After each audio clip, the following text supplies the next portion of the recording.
will address the media supposedly in about an hour's time following the National National Executive Committee meeting over the past weekend. For more on what to perhaps expect, our very own Samkele Maseko is in Johannesburg then following this one for us. Samkele, it's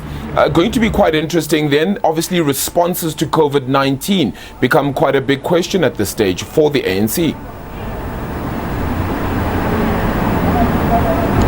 Yes, indeed, Arabile, those are some of the issues that were ventilated in the virtual ANC NEC meeting that took place over the weekend. We do know by touching base with some of our sources, which were saying that they spoke extensively about the supplementary budget, which was delivered by the Minister of Finance, Tito Mboweni, of how it must be utilized, the huge infrastructure built project that government is going to embark on in its efforts to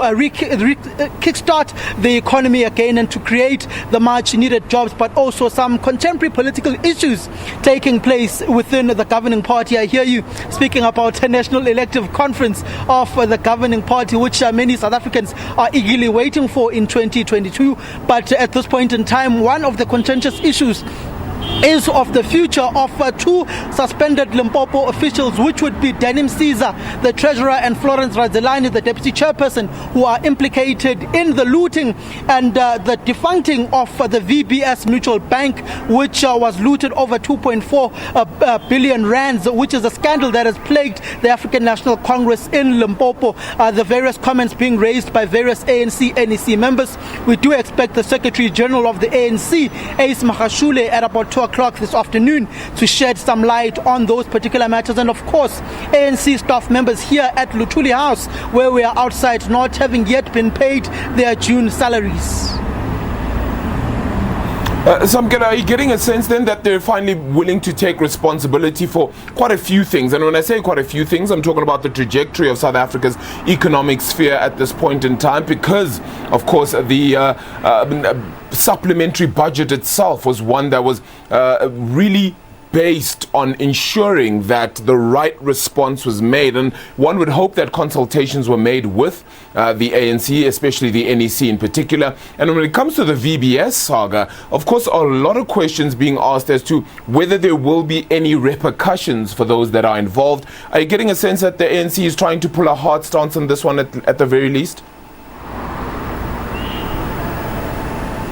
In a conversation I had with the SABC economics editor Tandega Kubule a few weeks ago, she was citing that this huge infrastructure build project that the government is embarking on, particularly which is being anchored by some of the proposals which were being put forward by the ANC alliance structures, COSATU, SACP,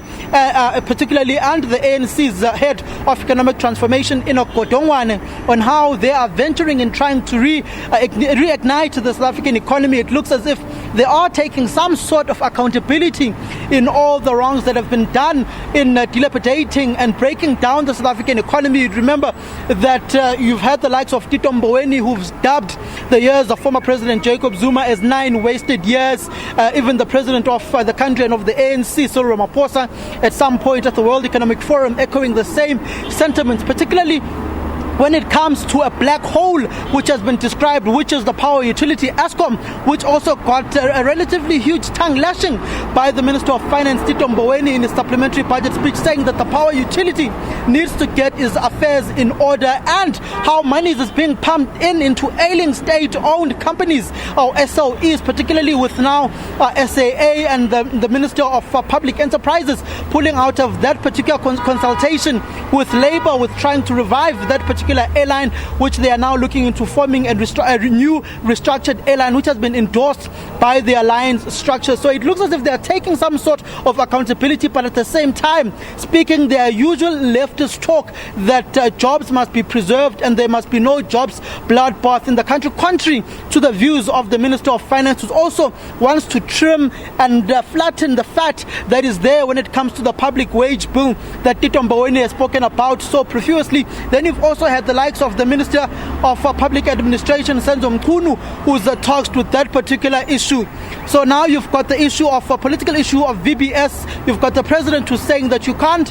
bring back Denim Caesar and Florent Radzelani without consulting the poor community of Toando on Vembe, who lost their life savings when this particular bank was looted. And Soviet Lekhanyane, the provincial secretary in Limpopo, saying that for some comrades in the ANC, corruption is their middle name.